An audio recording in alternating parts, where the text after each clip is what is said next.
Dans le cours précédent, nous avions téléchargé les outils qui nous permettront de développer notre site web tout au long de cette formation. Alors maintenant, nous allons apprendre à utiliser ces outils. On va ouvrir Komodo Edit, que vous devriez avoir téléchargé et installé. Là, le logiciel s'ouvre et nous allons cliquer sur File, New, File from Template. Là, vous sélectionnez le dossier Common. À droite, vous avez différents langages de programmation qui vous sont proposés. Et nous allons sélectionner HTML et entre parenthèses XHTML. On doit donner un nom à notre fichier, on l'appellera index. Alors index, c'est la page d'accueil d'un site web. C'est vers cette page que les gens sont redirigés lorsqu'ils se connectent à votre site. Ensuite, il faut définir un répertoire où nous allons travailler, un dossier où sera stocké notre site web. Donc on le met par exemple sur le disque C et on va créer un nouveau dossier que l'on renommera mon site web. OK, OK. Donc là, notre fichier index.html sera stocké sur mon site web. On clique sur Open. On nous demande si on veut ajouter l'extension HTML à notre fichier index. Bien sûr, on dit oui. Et là, le dossier, le fichier index.html s'est ouvert. On voit qu'il y a déjà du code source sur cette page. Alors, ce code source n'est absolument pas à apprendre par cœur. C'est le code source minimal pour une page HTML. Alors, nous avons la version, l'encodage des caractères, nous avons la méthode de programmation en HTML que nous allons utiliser. Là, on voit que c'est du strict.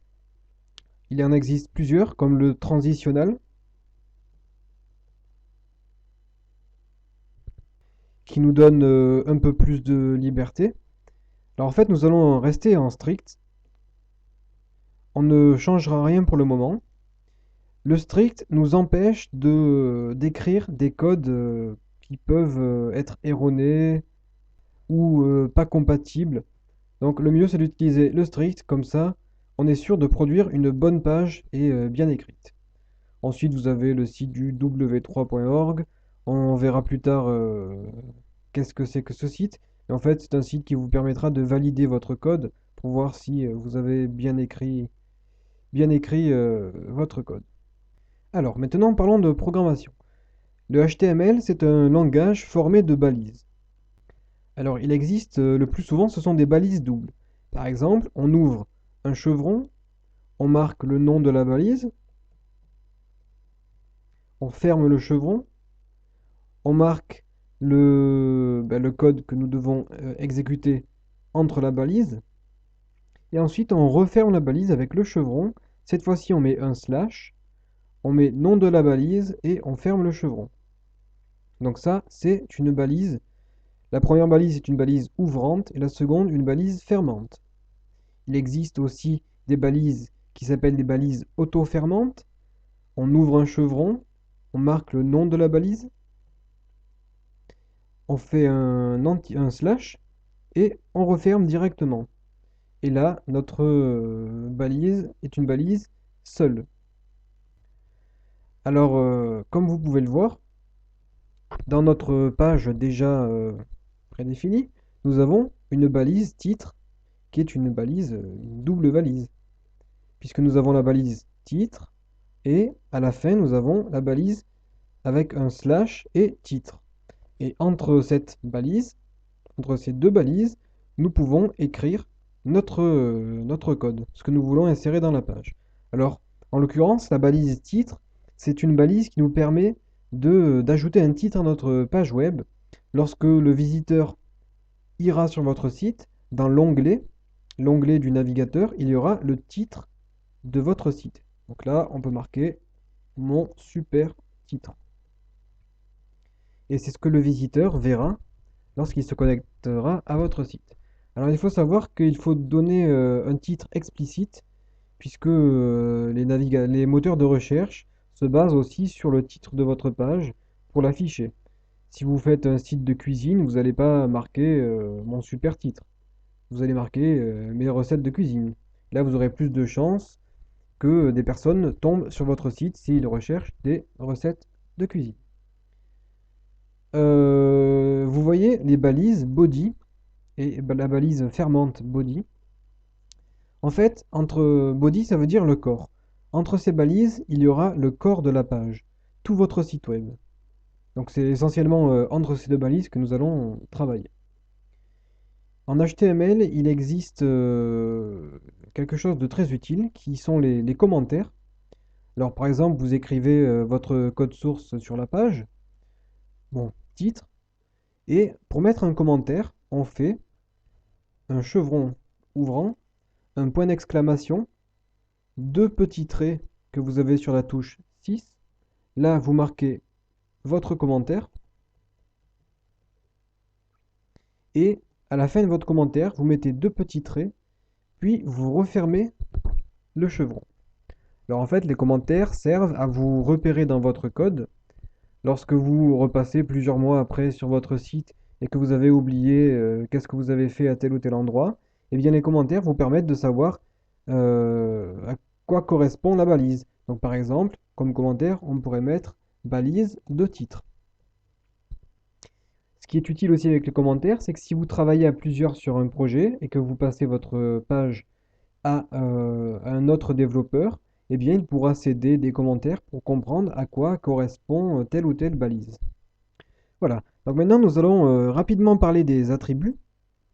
Si par exemple, nous avons une balise pour insérer une image, donc on ouvre les chevrons, on marque image, et là, on referme la balise, puis nous allons lui donner un attribut.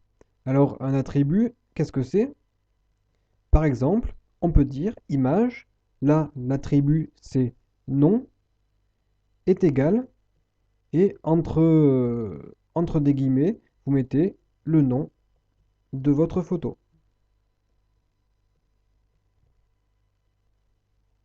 Et là, comme attribut, l'image a nom égale le nom de votre photo. Alors bien sûr, la balise image n'existe pas. C'était un exemple. Alors par exemple, maintenant sur notre page, on va écrire bonjour, virgule, bienvenue sur formation facile.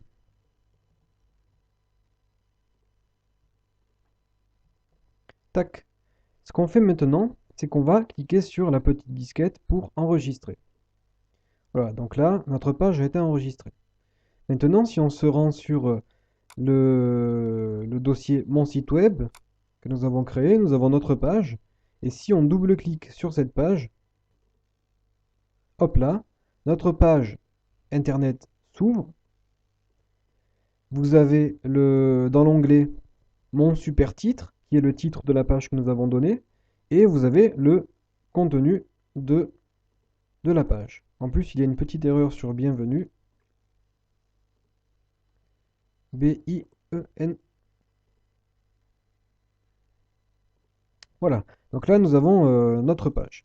Alors, ce qui est intéressant aussi avec Komodo Edit, c'est que vous avez cette petite icône qui représente la planète Terre. Si vous cliquez dessus, une petite fenêtre s'ouvre. Alors, je vous conseille de cliquer sur la petite case à cocher qui permettra de se rappeler de l'action effectuée. Et en fait, cette option nous permet de prévisualiser notre page directement dans Komodo Edit. On clique sur Preview, et là vous avez une deuxième fenêtre qui s'est ouverte, et c'est en fait un navigateur, un petit navigateur intégré à Komodo Edit qui vous permet de visualiser votre page en direct. Donc si vous rajoutez du texte,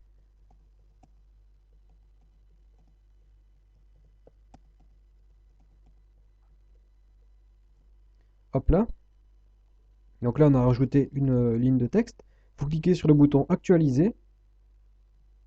Ah oui, oui, en fait, vous écrivez votre texte, vous enregistrez la page, et là vous actualisez.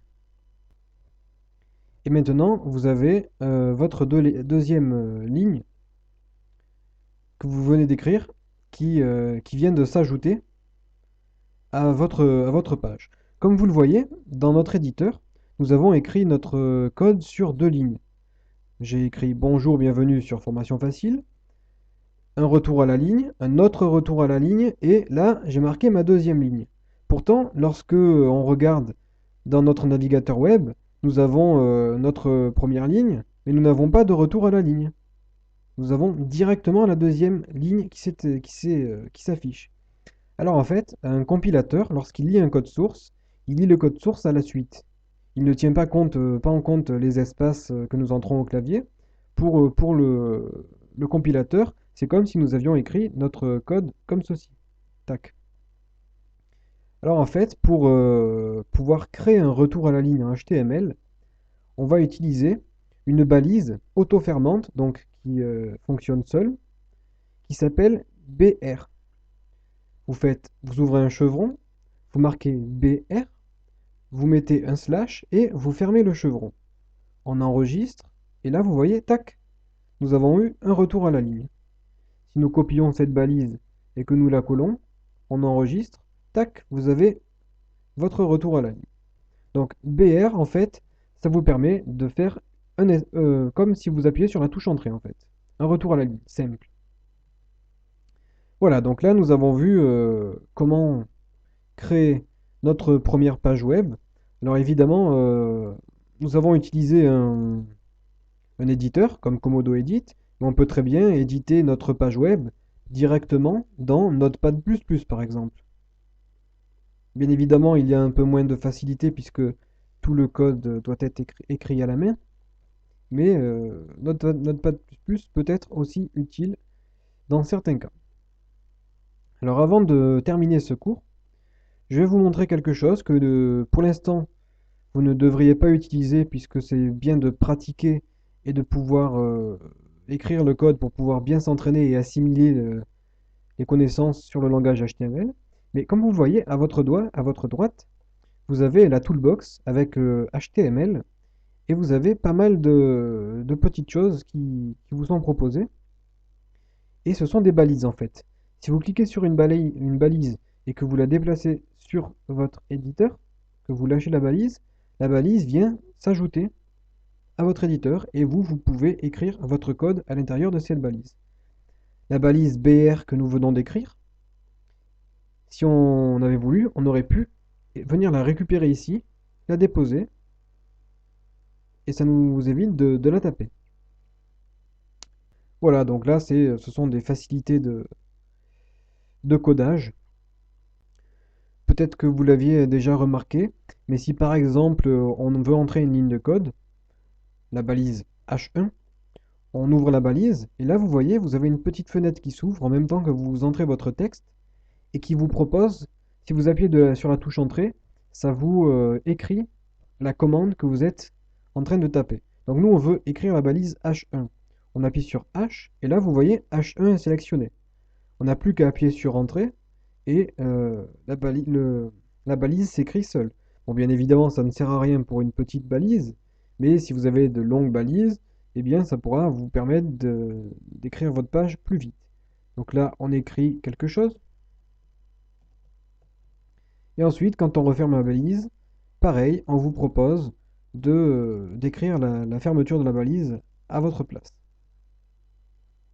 Donc ce sont plein de petites choses qui vous facilitent le travail en quelque sorte lorsque vous utilisez des éditeurs de texte. Par exemple, Dreamweaver est aussi très puissant, il vous permet...